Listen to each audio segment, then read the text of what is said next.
자, 여러분 반갑습니다. 자, 벌써 이제 6월의 마무리까지 왔습니다. 장하게 잘 따라오셨는데, 자, 오늘 이제 요약집을 마무리하고 다음 주부터는 문제풀이로 연결이 될 겁니다.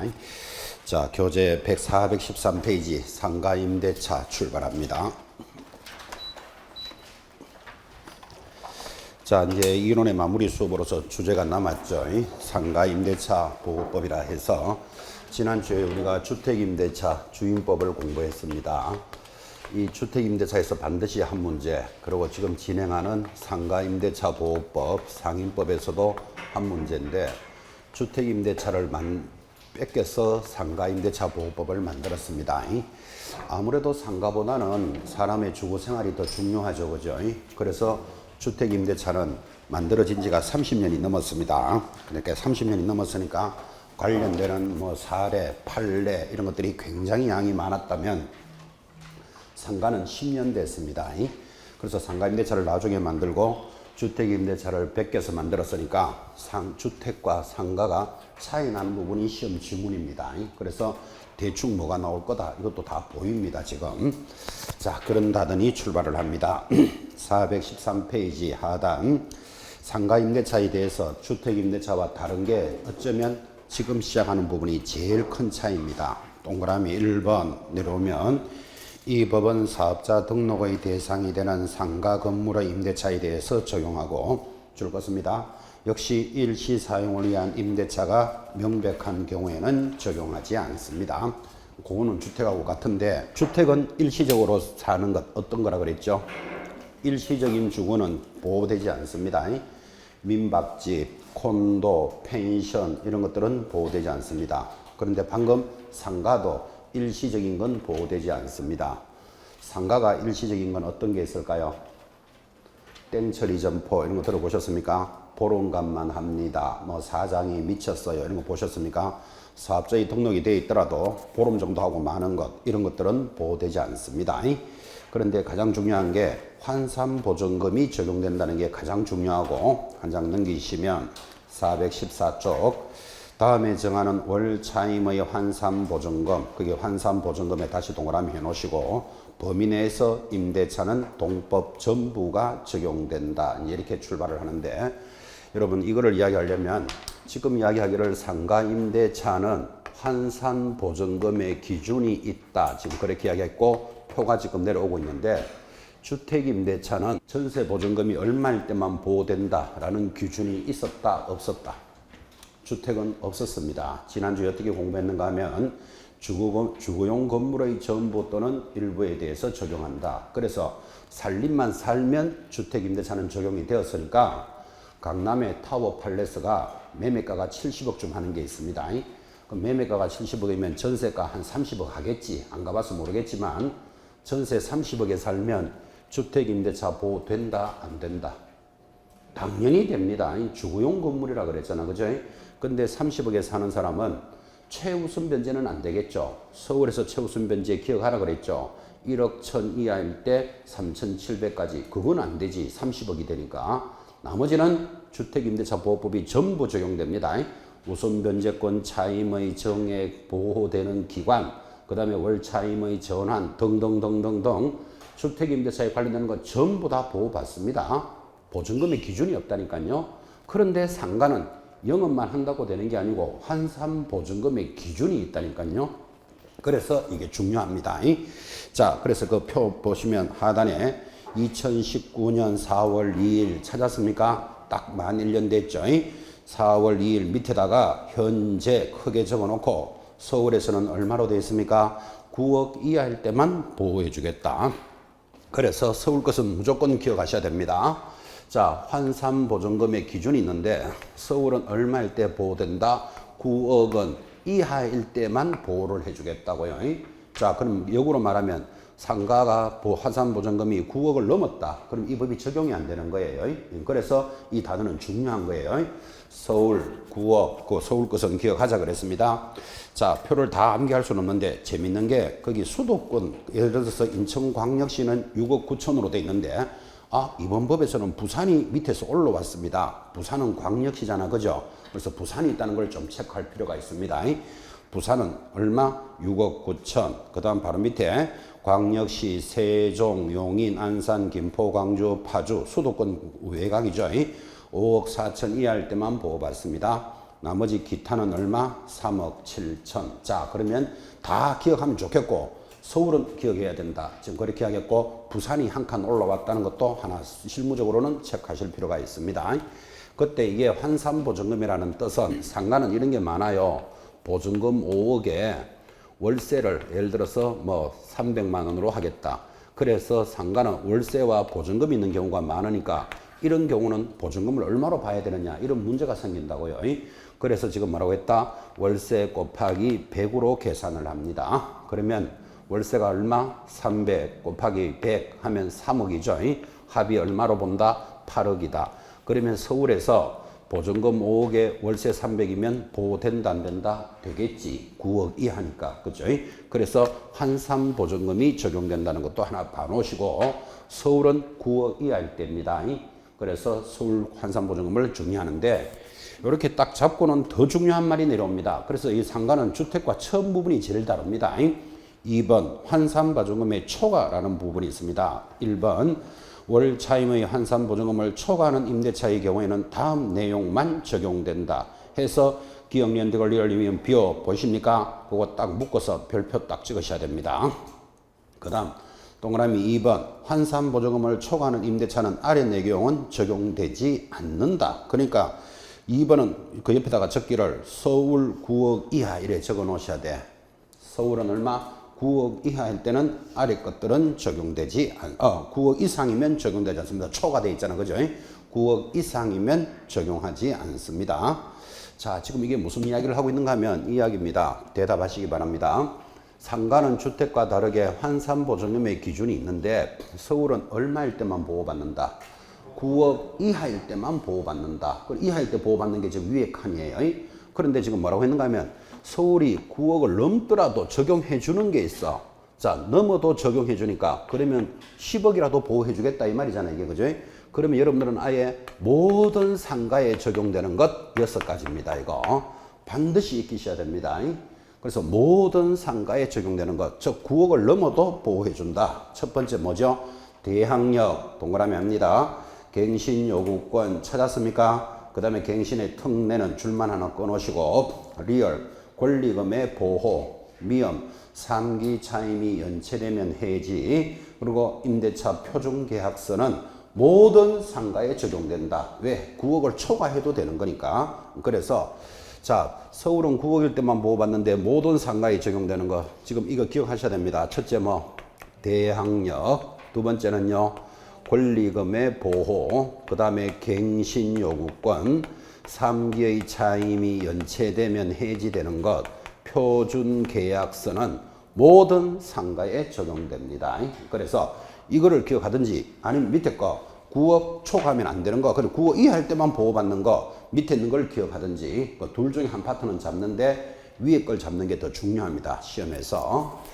모든 상가에 적용됩니다. 자, 그럼 이제 이 내용을 잘 이해했는지를 교재는 얼마나 잘 만들었는지 오른쪽 415페이지 보시면 자, 상단에 3번 지금 했던 이야기를 이해했다면 오른쪽에 있는 3번을 이해하셔야 된다고요. 3번이 뭐죠?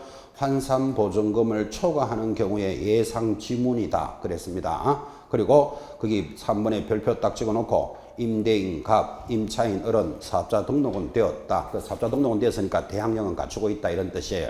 자, 1번만 해봅시다. 임대인이 갑이잖아요. 임대인으로부터 X 건물을 양수한 병은 이제 제3자죠. 병은 갑의 지위를 승계한 것으로 본다. 곧 공부하겠지만 이게 대항력이거든요. 자, 환산보증금 초과하면 대항력은 인정된다 안 된다? 된다 그랬잖아. 그죠? 그러니까 답이 뭐로 돼 있다? 동그라미 돼 있죠. 문제 내고 답도 다 있습니다. 그래서 지금 여기 있잖아요. 환산보증금을 초과하더라도 적용되는 것, 모든 상가에 적용되는 건 뭐다? 대항력 인정해 준다 그랬잖아. 그죠? 그 개념을 익히셔야 된다고요. 그게 지금 10개쯤 되죠. 1번 하니까 약간 어둔한 것 같아서 2번 하나 더 합시다. 2번 임차인 어른 최초 임대차를 포함하여 전체 임대차 기간이 10년을 초과하지 않는 범위 내에서 임대인 갑에게 갱신을 요구할 수 있다. 이게 갱신 요구권이잖아. 그죠? 갱신요구권은 인정된다 안 된다? 되잖아. 그러니까 답이 뭐로 돼 있다? O 돼 있죠. 그래서 모든 상가에 적용되는 것 갱신요구권 적용됩니다. 그렇게 해서 지금 여러분 그 1번, 2번부터는 10번까지 답으로 다 돼 있으니까 연결을 해 놓으셔야 됩니다. 반드시 익히셔야 됩니다. 어쩌면 상가임대차 보호법은 여기서 출제될 가능성이 거의 큽니다. 이게 주택하고 다른 게 여기 다 있으니까. 10번 한번 볼까요? 3번에 10번. 계약이 묵시적으로 갱신이 되면 임대차 기간은 1년으로 본다. 자, 이거 공부하기 전에 지난주에 했던 주택임대차는 몇 년으로 본다? 2년으로 본다. 상가는 몇 년으로 본다? 1년으로 본다는데 이 상가 임대차가 적용되나 안 되나에 대해서 지금 환산보조금을 초과하면 묵시적 갱신 인정된다 안 된다? 안 돼요. 되는 게 이거밖에 없잖아 지금. 여기에 묵시적 갱신된다는 말이 없죠. 그죠? 상가 임대차가 기본적으로 적용 안 돼요. 초과하면. 그죠? 그래서 10번은 X 이렇게 돼 있죠. 자, 10번 답을 확인해 드리려고 다시 왼쪽으로 한번 내려와 보십시오. 414페이지 왼쪽에 밑에 2번 초과하는 것은 적용되지 않는다. 거기에 미음 보십시오. 기억연대 권리를 미음 뭐 법정갱신, 묵시적 갱신은 초과하면 안 된다라고 돼 있잖아 거기. 그죠? 그렇게 해서 연결이 되어 있습니다. 다시 오른쪽 페이지로 와서 10번은 그래서 X다 이 말이에요 지금. 그죠? 자, 그러면 여러분들이 거기 1번부터 10번의 문제를 해결하려면 왼쪽에 있는 초과되는 경우에 인정되는 거, 초과하면 인정되지 않는 거를 둘 다 기억해야 되는데 두 개 다 기억하기가 안 쉽다니까요. 그래서 초과하면 인정해 주는 걸 기억해 놓으셔야 된다고. 초과하면 인정하는 것을 다른 말로는 제가 뭐라고 이야기했죠? 모든 상가에 적용된다고. 보증금이면 30억이거나 50억이거나. 그죠?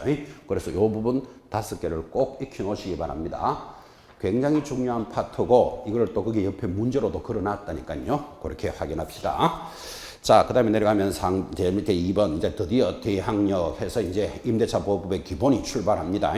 자, 대항력부터 출발하는데 옆에 여러분들은 주택임대차를 생각하시면서 대항력이 뭡니까? 하고 물으면 주택은 이사와 전입신고를 하면 그 다음 날부터 제3자에게 주장할 수 있는 힘이었다면 상가도 똑같아요. 임대차는 등기가 없는 경우에도 건물을 인도받고 건물의 인도 앞에 1번 답니다. 조건입니다. 1. 건물의 인도 옆에 2번 사업자 등록을 신청하면 3번 그 다음 날부터 내무안이었습니다. 3자에 대해서 효력 이것을 대항력이란다. 그죠? 지난주에 했던 거 다시 반복합시다. 주택과 다르게 상가는 뭐를 해야 된다?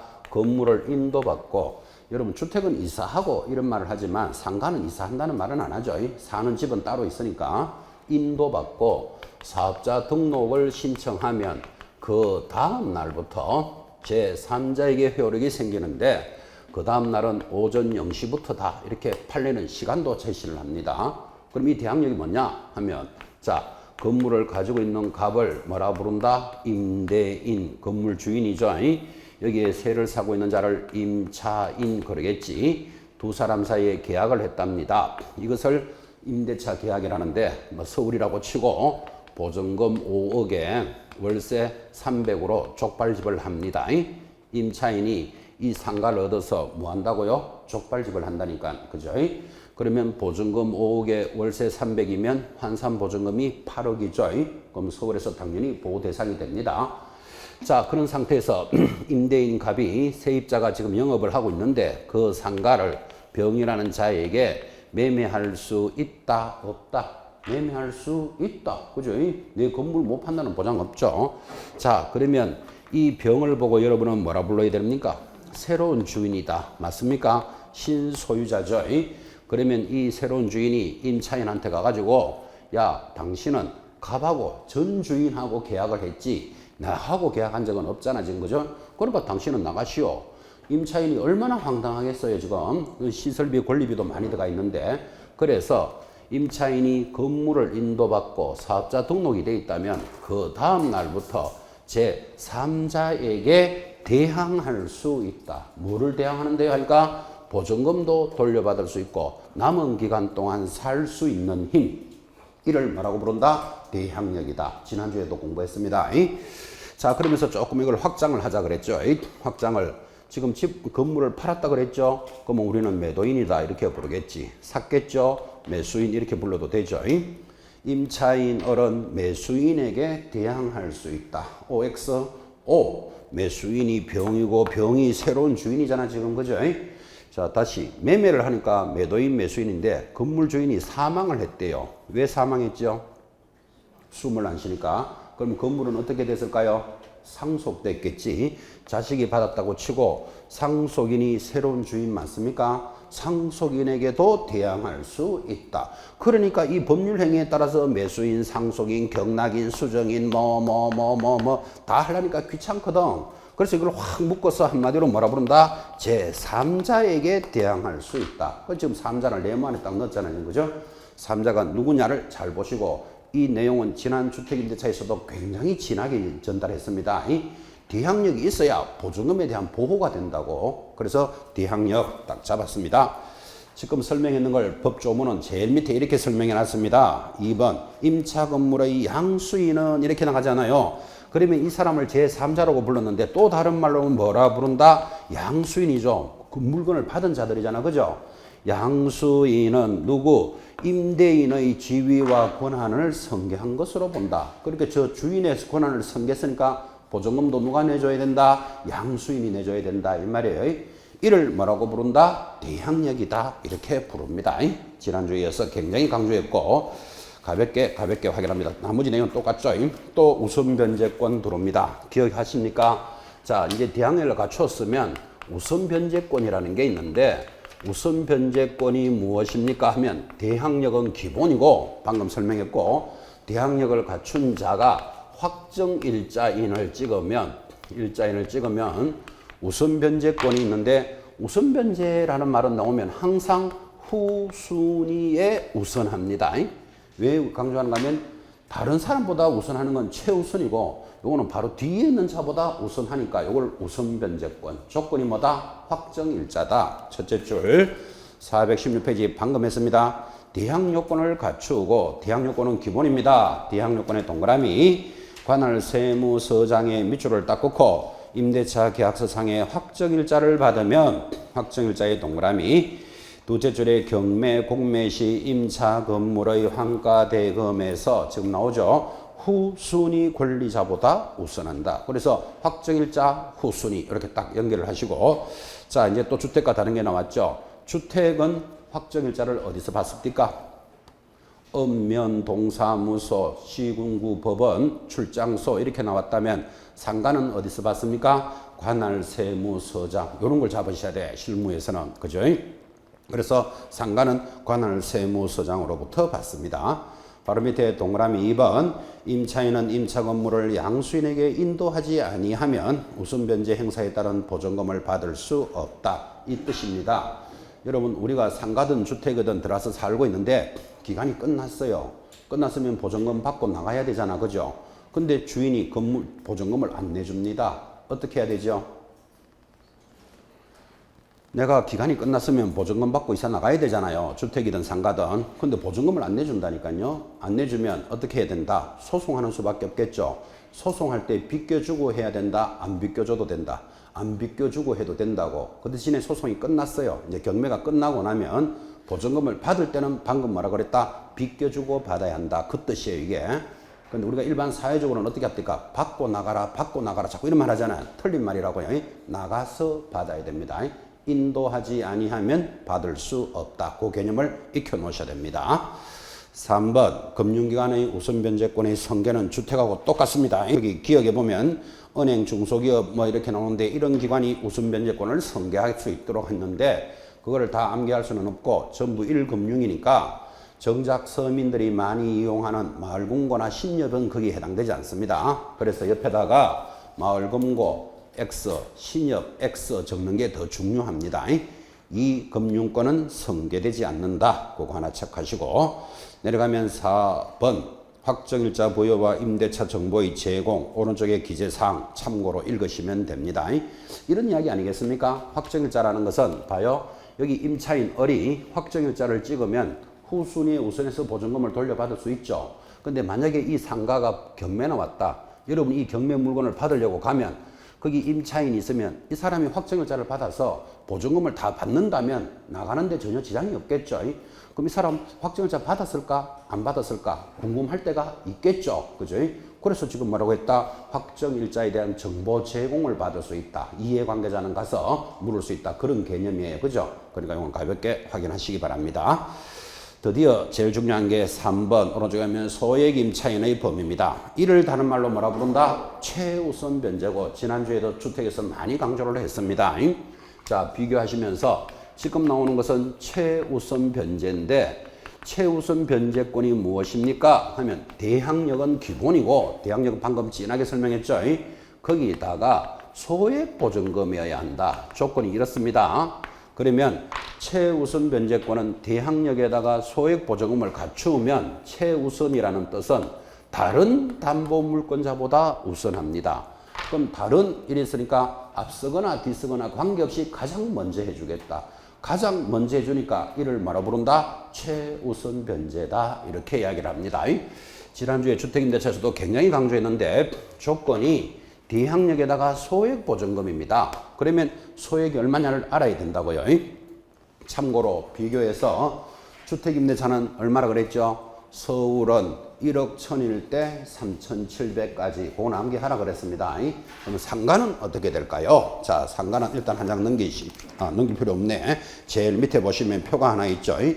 2014년 1월 1일 지금 시간이 제법 많이 갔죠. 6년이 넘었는데 밑에다가 현재 적으셔야 돼요. 그래서 상가는 최우선 변제에 대해서는 지금 6년째 변화가 없어요. 6년 동안 똑같았다 이 말이에요. 그럼 6년 동안 똑같고 시험을 지금 몇 번 지나갔다? 7번을 거쳐갔어. 이 표에서. 그러면 원래 굳이 이 표를 물을 일은 있다 없다? 없다고. 그죠? 만약에 출제자가 이 표 서울은 얼마인지 알고 있느냐? 요래 표 묻는다면 집안에 우환이 있거나 무슨 수 있습니다. 지금 6년이나 지난 걸 이게 어저께 바뀌었다. 그러면 시험에서 아무도 안 물었으니까 당연히 봐야 될 이유가 있지만 6년이나 지났으니까 가볍게 보시면 된다. 이런 뜻이에요. 스트레스 받지 말고. 자, 일단 가볍게 서울은 얼마입니까? 6,500일 때 2,200까지다. 그럼 그건 가볍게 한번 적어봅시다. 상가는 서울일 때는 얼마라고요? 6,500만 원 이하일 때 얼마까지? 2,200까지를 최우선해 준다. 그리고 지역에 따라서 이렇게 나오는데 그 지역도 아까 보셨지만 부산은 광역시에서 수도권으로 올라오기도 하고 변화가 많았잖아. 그죠? 근데 이거는 아주 하나도 변화 안 했어. 변화를 안 했으니까 이건 건드릴 이유가 거의 없다고요. 현실하고 문제도 잘 안 맞기 때문에. 자, 그런데 여기서 배울 수 있는 거 최우선 변제는 서울 지역별로 되어 있으니까 이 정도는 대답할 수 있겠죠. 최우선 변제는 지역에 따라서 지급 기준이 다르다. OX. 그 정도는 찾아내겠지. 숫자와 관계없잖아. 그죠? 지역에 따라서 다르다. 두 번째, 최우선 변제는 자기 보증금 전액을 최우선해 준다. X 얼마 일정액을 최우선해 준다. 이런 건 숫자에 관계없이 기억해야 되는 문제죠. 참고로 서울은 얼마일 때요? 6,500 이하일 때 얼마까지? 2,200까지를 최우선해 준다. 전액을 해주는 거 아니잖아. 그죠? 일정액에 대해서 요 일정액이라는 걸 잘 보면요. 요게 30%예요. 대충. 거기 있는 숫자들 쭉 한번 봐봐요. 둘째 줄에 5,500 곱하기 0.3 딱 때리면 1,900, 1,800 얼마 나와요? 딱 1,900 나오잖아요. 3,800에 30%, 1,300, 3,000에 30% 딱 때리면 얼마 나온다? 1,000 요래 딱 나와요. 그러니까 최우선 변제는 대략 30%네. 요 정도는 감각을 잡으시면 편할 거예요. 숫자를 암기할 필요는 없다 그랬습니다. 출제 가능성이 거의 없는데 만약에 출제했다. 그러면 그 출제자는 집안에 뭐 있다 그랬죠? 우환 있습니다. 우환. 그리고 자기한테도 물어볼 필요도 있습니다. 당신은 다 암기하느냐 이렇게 물어볼 필요도 있습니다. 그래서 참고로 보시기 바랍니다. 자, 최우선 변제인데 가장 중요한 게 그게 3번에 2번 최우선 변제를 받을 임차인 및 보증금 중 일정액의 범위와 기준은 임대 건물 가액의 얼마의 범위 내에서 한다? 2분의 1. 이거를 기억하셔야 됩니다. 그래서 지난주에도 이야기했지만 최우선 변제에서는 가장 중요한 거 지금 나오죠? 2분의 1의 범위 내에서 최우선 해준다. 그리고 지난주에 그림도 많이 그렸는데 기억하시는 분 왜 2분의 1의 범위라 그랬죠? 금융기관 등을 보호해 주려고. 이 최우선 변제는 누구보다도 먼저 해주는 거잖아. 그죠? 그럼 이 상가에 1번 국민은행이 설정되어 있는데 만약에 세입자가 여러 명이 있어가지고 최우선 변제를 다 해주고 나면 일본에 국민은행 한 푼도 못 해준다면 이거는 문제가 있는 거잖아 지금. 그죠? 우리나라 절단나뿐입니다. 경제가 절단납니다. 그래서 경매된 금액에 얼마를 떼놓고 2분의 1은 딱 떼놓고 거기서 최우선을 해주겠다. 그 2분의 1의 범위, 이 말이 더 중요하다 이 말이에요. 원래 상가는 3분의 1이었어요. 이 법이 개정돼가지고 지금 얼마로 바뀌었다? 2분의 1이니까 시험에서 3분의 1로 시험에 잘 나와요. 2분의 1의 범위 내에서. 그 다음에 또 기억납니까? 최우선 변제는 2분의 1의 범위와 선순위가 담보돼 있는 일자를 기준으로 하지 자기가 이사 들어가는 날짜를 기준으로 하지 않는다고. 요 두 마디를 기억하는 게 더 중요해요. 그래서 최우선 변제는 누구보다도 먼저 해주는 거니까 금융기관에서 저 사람에게 돈을 빌려주고 나중에 법이 바뀌어가지고 더 많은 내용이 최우선 나가버리면 금융기관이 손해를 보는 수가 생기잖아. 그죠? 그래서 선순위가 담보돼 있던 날짜를 기준으로 하겠다. 그러면 지금 거기 2014년 1월 1일이 현재인데 2014년 전에도 표가 있겠죠. 표 안 내놓은 이유는 볼 필요 없으니까 안 내놓은 거예요. 선순위 담보 일자를 기준으로 한다 해서 두 마디를 기억해 놓으셔야 됩니다. 주택과 상가가 똑같습니다. 그죠? 그래서 굉장히 강조합니다. 그리고 하단의 범위 참고로 보셨고 드디어 이제 넘어가면 존속기간입니다. 방금 했지만 이 내용을 알아야 아까 지나갔던 문제를 안다니까요. 1번 기간의 정함이 없거나 1년 미만으로 정한 임대차는 얼마로 봅니까? 1년으로 본다. 상가 주택은 얼마? 2년. 그 다음 줄 중요합니다. 다만 별표 임차인은 이를 설적 임대인은 이렇게 들어옵니다. 임차인은 1년 미만이 유효함을 주장할 수 있다. 그러니까 이것을 뭐라 그런다? 존속기간에 대한 보장이잖아. 그죠? 이 기간에 대한 보장은 아까 살짝 보셨죠? 환산보증금을 초과하더라도 해당되는 것 하나, 둘, 셋, 넷, 5개가 있는데 기간의 초과에 대해서 적용된다 안 된다? 안 된다고. 그래서 환산보증금 초과하면 이런 거는 보호 안 된다고. 아까 모든 상가에 적용되는 거 5가지를 기억하라 그랬잖아 지금. 그죠? 그래서 아까 그게 10번 문제가 X가 그것 때문에 그런 거예요. 자, 일단은 잘 이해를 못하겠다. 그러면 상가는 기본적으로 해주는 기간 몇 년? 1년. 주택은 몇 년? 2년. 농지는 3년이에요. 농지임대차보호법도 있어요. 지나갔지만 농지는 3년.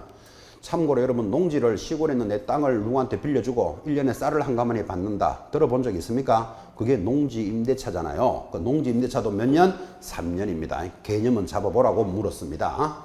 자, 그러면 상가는 1년이라 그러는데 여러분 딱 들어봐도 기가 막히지 않습니까? 자, 이게 상가라고 칩시다. 족발집입니다.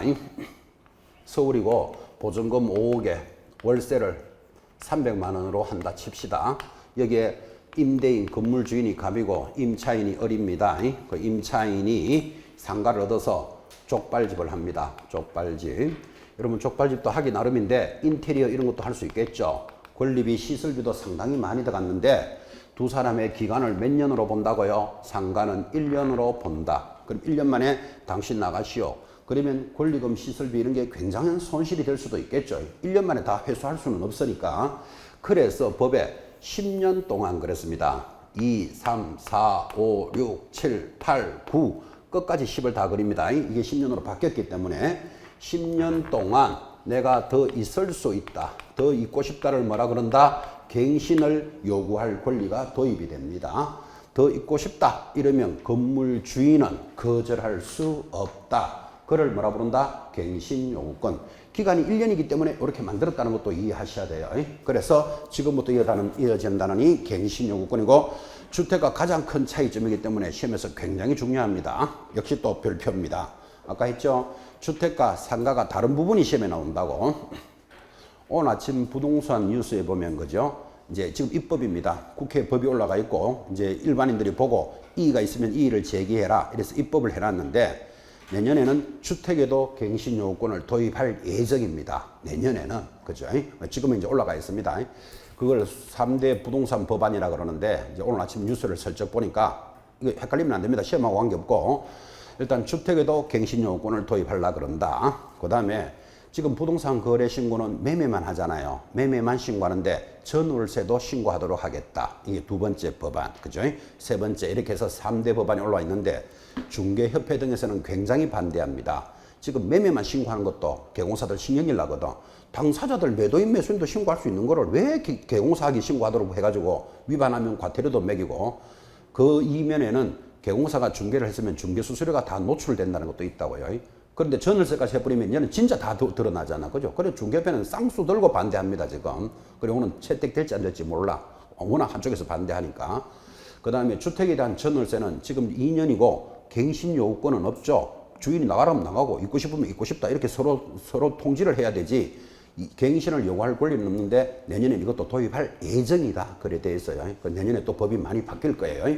자, 참고로 지금은 상가에만 뭐가 있다? 갱신을 요구할 권리가 있다. 몇 년의 범위 내에서 10년. 이게 원래는 얼마였다? 5년이었어요. 이건 10년 원래 시험에 나올 거예요.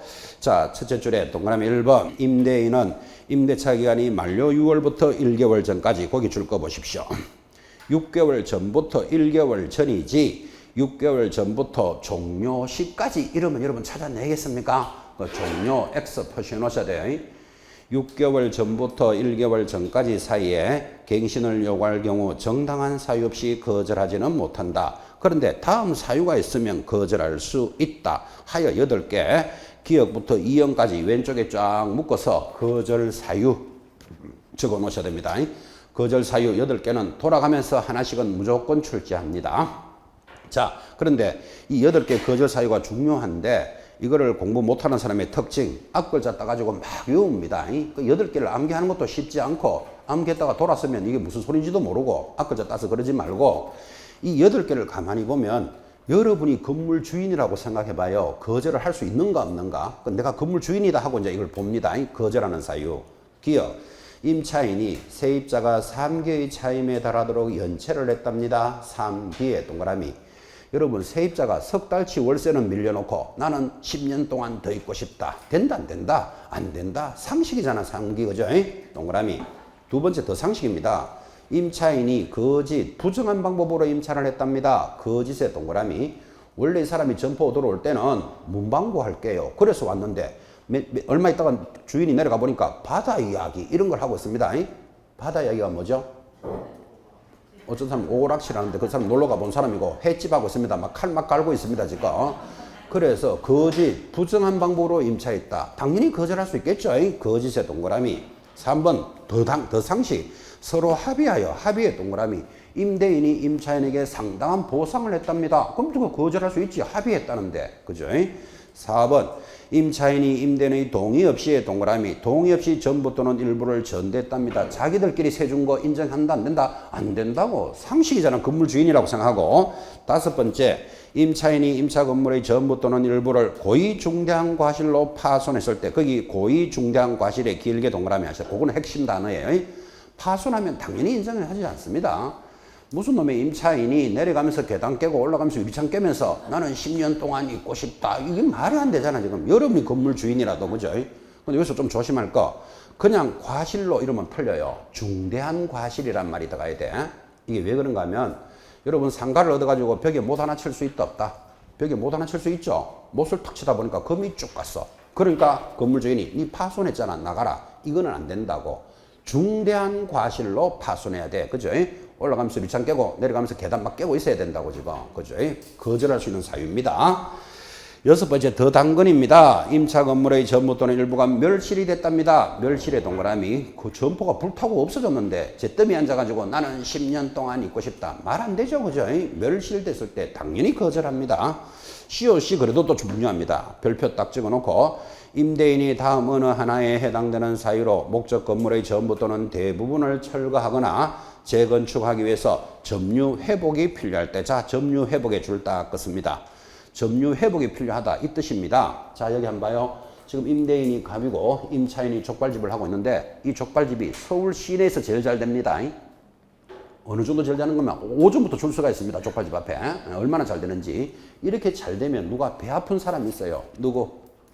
건물 주인이 배 아프다니까요. 서울 시내에서 장사가 제일 잘 된다니까 지금. 그죠? 그러면 1년으로 계약을 했으니까 1년 만에 나가라 하고 내가 해야지 하고 1년이 딱 되니까 나가라 그랬어요. 그러니까 임차인이 뭐라고요? 나는 10년 동안 더 있고 싶다. 갱신을 요구하는 거예요. 갱신을 요구하니까 거절하는 사유에 점유 회복이 필요할 때는 거절할 수 있잖아요. 그죠? 그래서 임차인 보고 뭐라고 이야기하냐면 나 건물을 리모델링 할 거야 나가라 이런다고. 그죠? 그러면 이게 건물 주인이 악용하는 수가 생기잖아요. 그래서 점유 회복이 필요할 때는 거절할 수 있는데 단서가 들어왔어. 그래서 그게 중요해요. A 별표 또 새끼 별표 임대차 계약 체결 당시 공사 시기와 소요 기간을 포함한 철거나 재건축 계획을 임차인에게 줄 것입니다. 구체적으로 고지하고 그 계획에 따를 때만 인정해 주겠다고. 그러니까 나 리모델링 할 테니까 나가라 이러면 안 되고 계약할 때 1년 반 뒤에 나 리모델링 한대 라고 고지했을 때만 인정해 주겠다고. 뭐 때문에 이 말이 돌았는지 이해하시겠죠? 악용하는 것을 방지하기 위해서 그 A도 새끼 별표.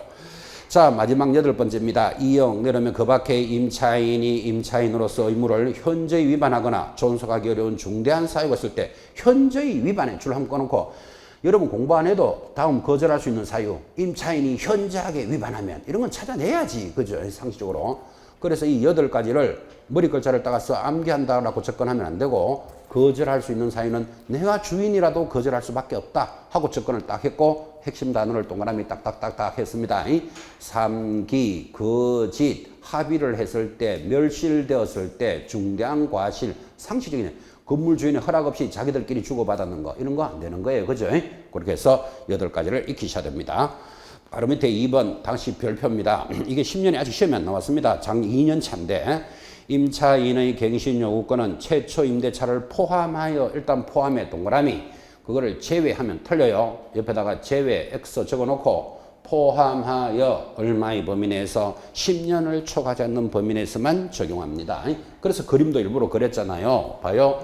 최초 임대차를 포함하여 10년이지 최초 임대차를 제외하고 이렇게 들어오면 여기서부터 들어가면 11년 되는 거예요. 그죠? 그래서 그 포함이라는 단어 중요해요. 그거 포함하여 10년의 범위 내에서 적용합니다.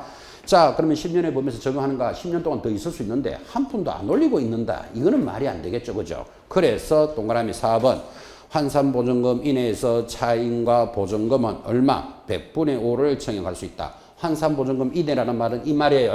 서울에서는 9억 이하일 때는 갱신요구권은 어차피 금액하고 관계없이 적용해 주는데 9억 이하일 때는 5%만 적용된다고. 그래서 5% 돼 있죠. 그죠? 근데 환산보증금은 초과했어. 만약에 서울에서 20억이다. 서울에서 20억에 있으면 다른 거는 안 되더라도 뭐는 된다? 갱신요구권 인정해 주잖아요. 그러면 정액은 얼마씩 할 수 있느냐는 문제가 생긴다고. 그래서 바로 밑에 환산보증금을 초과하면 동그라미 5번은 별표 2개. 환산보증금을 초과하는 임대차 갱신의 경우에는 당사자는 상가 건물에 관한 조세 공과금 등을 변동하여 제일 밑에 차임과 보증금의 정감을 청구할 수 있다. 줄 닦아놓고 5%가 적용된다 안 된다? 안 된다. 지금 그 말이에요. 5% 적용 X 이렇게 적어놔야 여러분 듣기가 편해요. 5%가 적용되지 않는다. 그럼 5%가 적용되지 않는다는 말은 10% 올려도 되고 15% 올려도 된다. 이 말이에요. 지금. 그죠? 그 개념을 잘 익히셔야 됩니다. 자, 주목합니다. 주목. 환산보증금이 서울에서는 얼마일 때 보호받는다? 9억 이하일 때만 보호받는다. 근데 9억을 넘어도 보호되는 게 있다. 모두 몇 개? 5개. 지금 그 중에서 갱신 요구권을 하고 있는데 원래 갱신은 10년을 요구할 수 있는 거는 이해되죠? 그러면 정상적으로 몇 프로 올릴 수 있다? 5%를 올릴 수 있는데 9억을 초과하는 것은 5%가 적용 안 된다고. 그럼 자기들끼리 알아서 하면 된다는 뜻이에요. 되겠죠? 그거 개념을 좀 잘 봐놓으시기 바랍니다. 법정갱신 다 됐고 내려가면 4번 차임의 정감 청구권입니다. 동그라미 1번 오른쪽 정액의 경우에는 정액에 동그라미 하셔야 돼요. 감액이 안 들어간다는 말을 잘 보셔야 돼요. 올리고자 할 때는 정액의 경우에는 차임 또는 보증금의 얼마 5%를 초과하지 못하고 차임 보증금의 정액이 있었는 날로부터 1년 내로는 다시 할 수는 없다. 방금도 했죠? 5%. 이게 주택하고 똑같아요. 원래 상가는 9%였어. 이것도 바뀌어서 5% 돌았으니까 이것도 비교적 중요해요. 5%를 초과할 수 없다. 동그라미 2번 보증금의 전부 또는 일부를 월 단위 차임으로 전환할 때는 전환되는 금액의 다음 낮은 비율을 초과할 수 없다. 줄 것입니다. 연 1할 2푼 또는 한국은행에서 공시한 줄 걸까요? 기준금리의 4.5배를 곱한 비율을 초과할 수는 없다. 우리 지난주에 주택임대차 할 때 계산해 봤습니다. 예를 들어서 보증금 1억에 내가 살고 있는데 주택입니다. 보증금은 7천으로 하고 나머지 3천만 원을 월세로 좀 주시오. 이런 경우가 있다 없다? 있다. 그때 월세를 얼마를 받아야 되느냐에 대해서 주택은 뭐라고 했죠? 연 10% 기준금리 더하기 3.5%를 초과할 수는 없다. 둘 중에 낮은 걸 하라 그랬고 이거 계산 문제도 해봤습니다. 자, 그런데 상가는 지금 뭐라고 했죠? 연 12% 1할 2푼 그 다음에 기준금리 곱하기 4.5배 중 낮은 것으로 해라. 그래서 주택과 비교해서 기억해 놓으시는데 주택은 계산 문제도 연습해 봤지만 상가는 계산 문제 연습 안 합니다. 왜? 문제 내기가 너무너무 어려워요. 10% 이거는 계산하기도 쉽잖아. 0.1 계산하면 되는데 이거는 0.12 계산하면 숫자가 어지러지해져요. 거기다가 기준금리 곱하기 4.5배 이건 도저히 계산하기 무리해. 계산기 없으면. 계산기를 가지고 들어갈 수 있지만 사실상 여러분들은 시험 칠 때 계산기 두드릴 문제 크게 안 나와요. 그렇게 막 공학적인 계산할 문제 이런 거 요구하지 않습니다. 상가는 계산 문제를 낼 수 없으니까 숫자를 비교해 놓으라고요. 자, 다시 묻습니다. 주택으로 비교합시다. 주택은 월 차임의 전환 얼마? 연 10% 기준금리 더하기 3.5% 중에서 낮은 것으로 해라. 상가는요. 방금 보셨죠? 연 12% 기준금리 요거는 곱하기입니다. 곱하기 4.5배 중 낮은 금리로 한다. 그 숫자를 비교할 것. 차이 나는 걸 물을 수 있으니까 계산 문제는 할 필요 없다. 넘어가서 권리금 제도입니다. 자, 역시 권리금도 별표입니다. 상가에만 있는 권리금이니까 한 문제거리를 예상하는데 이게 법을 갑자기 졸속으로 만들어 가지고 이게 권리금 도입된 지가 한 6년 됐습니다. 6년 동안에 이 파트에서 시험 나온 거 2번 있습니다. 2번. 그러니까 잘 못 건드려 이거를. 왜 못 건드리는가 하면 법을 너무 졸속으로 만들어서 그래요.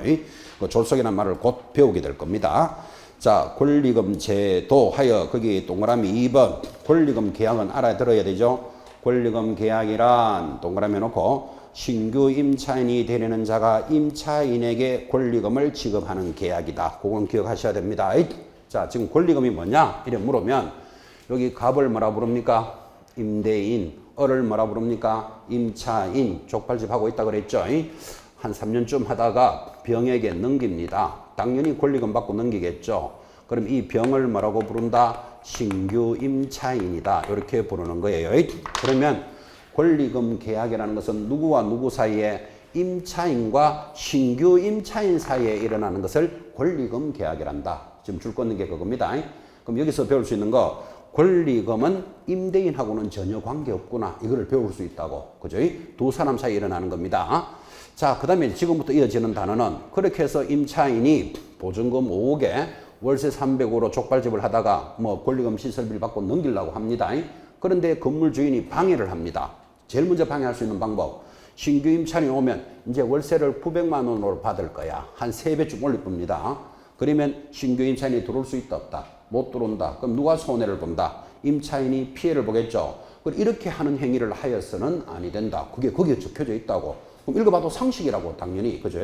그 다음 이렇게 해서 임차인이 손해가 발생이 되면 3년 내로 손해배상 청구할 수 있다. 이렇게 돼 있는데 이게 얼마나 애매한가 하면 지금 이 사람이 월세 300으로 있을 때는 건물 주인이 말하기를 경기가 어려워가지고 내가 저 사람한테 300으로 준 거야. 근데 이제 한 3년 지났잖아, 지금, 그죠? 그래서 지금 이 동네 시세가 900이니까 나 제대로 900을 받겠어. 그래 말하면 이 사람도 어느 정도 할 말이 있는 이야기잖아, 이게. 그죠? 그러면 이걸 방해하는 건지, 방해 안 하는 건지 애매하잖아, 지금 이게. 그죠? 그럼 이거를 애매하지 않으려면 국토장관이 전국 상가에 대한 표준 시세를 다 잡아놔야 돼. 이건 월세는 대략 얼마고 권리금은 얼마고 이걸 다 짜놔야 되는데 말이 그렇지 짤 수 있다 없다. 못 짜겠죠, 그죠? 그래서 이제 법을 바쁘게 만들다 보니까 이런 문제가 생겼다. 그런 뜻이에요. 근데 여러분은 접근할 때는 방해하여서는 아니 된다. 그걸 기억하면 되지 뭐, 그죠? 그런데 방해할 수도 있어요. 밑에 보면 뭐가 있는가 하면 여기 신규 임차인이라고 오는 자가 어리버리한 자가 오는 거예요.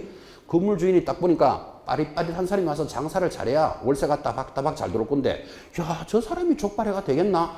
만약에 능력이 없다고 생각하면 거절할 수도 있다. 이렇게 또 돼 있다고. 그럼 여러분 사람 딱 보면 장사 잘하겠네, 못하겠네, 판단한다, 못한다. 말이 안 되잖아, 이게 지금, 그죠? 그래, 법이 이제 이렇게 돼 있다, 이 말이에요. 그래서 이거는 크게 못 건드려요. 건들 수 있는 건 딱 정해져 있어요. 뭐를 물을 수 있는 건. 어쨌든 이거는 말되죠. 임차인과 신규 임차인 사이의 권리금 계약을 임대인이 방해하여서는 아니 된다. 이건 이해되죠, 그죠? 어리버리한 놈이 오면 거절할 수도 있다. 그리고 그 정도는 이해되지 뭐, 그죠? 근데 그 기준이 뭐냐, 이제 이런 게 문제다 이 말이지, 그죠? 그 내용이 연결이 되어 있습니다. 거기서 바뀐 게 2번에 1번 내려오면 기억, 거기 줄 것이야 됩니다. 임대인은 임대차 기간이 끝나기 언제부터 6개월 전부터 종료 시까지입니다. 그 동그라미. 종료 시까지 이런 신규 임차인이 들어오는 것을 방해하여서는 아니 된다. 언제부터 언제까지요? 6개월 전부터 종료 시입니다. 그거를 뭐하고 비교해 드렸는가 하면 418페이지 418페이지 상단에 2번에 1번 갱신 요구권은 아까도 강조했지만 뭐라고 했죠? 6개월 전부터 1개월 전까지예요. 차이 납니까 안 납니까? 차이 나죠. 그거를 어디서 봤기 때문에 두 개를 돌려버리면 여러분 어지러지해진다고요. 갱신 요구권은 언제까지? 1개월 전까지. 권리금의 보호는 언제? 종료 시까지. 딱 이렇게 의식해놓고 체크하셔야 돼요. 의식해서. 의식 안 하면 어디서 상가에서 봤기 때문에 딸려 들어간다 이 말이에요 지금. 그래서 그거 의식해서 체크해 놓으셔야 됩니다. 방해하여서는 아니 된다. 됐고. 자, 오른쪽에 가면 권리금의 보호 제한 지금 다 되어 있으니까 참고로 읽으시기 바랍니다. 그때 체크하셔야 될 것도 임대차 계약서 여기죠. 421페이지 오른쪽 제일 하단. 그래서 상가 건물 임대차 계약서는 이 동네 시세가 얼마가 되고 이 동네 권리금은 어떤 기준이 있다는 표준 계약서를 정하는데 지금 정해놓지는 않았지만 누가 정할 수 있다? 법무부 장관은 이렇게 나가잖아. 그죠? 법무부 장관에 동그라미 해놓고 그 표준 계약서 작성을 권장할 수 있다. 해놓고 만들어 놓지도 않았어요. 그래서 유일하게 법무부 장관이라는 게 하나 있다는 걸 착각하셔야 돼요. 여기 아까 했잖아요. 모든 상가에 적용되는 거 대항력, 권리금의 보호, 지금 권리금 보호 모든 상가에 적용됩니다. 그 다음에 갱신요구권 했고 3기 차임이 연체되면 해지. 지금 나오는 거 표준계약서도 모든 상가에 적용되는데 표준계약서는 누가 정한다? 법무부 장관이. 우리 중개사법은 중개사 공부를 하신 여러분들은 대체적으로 국토장관이 거의 다 하잖아. 그죠? 법무부 장관이 유일하게 하나 탁 돌아요. 그래서 이거 하나 체크해 놓으셔야 돼요. 법무부 장관이 표준계약서를 작성할 수 있다. 그리고 넘어가면 차임의 연체와 해지 이것도 출시됐습니다. 자, 3기의 차임이 연체되면 해지할 수 있다. 계속 하겠죠. 3기의 동그라미. 자, 그리고는 8번 상가 임대차 분쟁 조정위원회가 있는데 제목에만 줄 것이고 지난주에 했습니다. 주택 임대차 분쟁 조정위원회가 있는데 뭐 하는 곳인가 하면 아파트 세를 줬는데 수도 꼭지가 고장 났습니다. 이거 누가 고쳐야 되는데? 임차인 세입자가 고쳐야 된다. 건물 주인이 고쳐야 된다. 애매한 경우가 있을 수 있겠죠.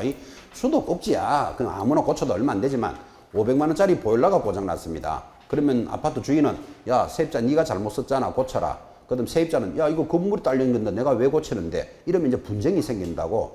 그래서 주택에 대해서 분쟁조정위원회가 있듯이 지금 제목에 줄 것이었죠. 상가도 건물 임대차 분쟁조정위원회가 이번에 도입이 됐어요. 원래는 없던 것이. 그래서 제목에만 줄 딱 꺼놓고 내용은 다 똑같아. 그러면 뭐를 배우는가 하면 주택이나 상가나 둘 다 분쟁조정위원회가 있다. 이걸 배우는 거예요. 아니 내용은 똑같습니다. 그리고 가벼우니까 참고로 보시기 바랍니다.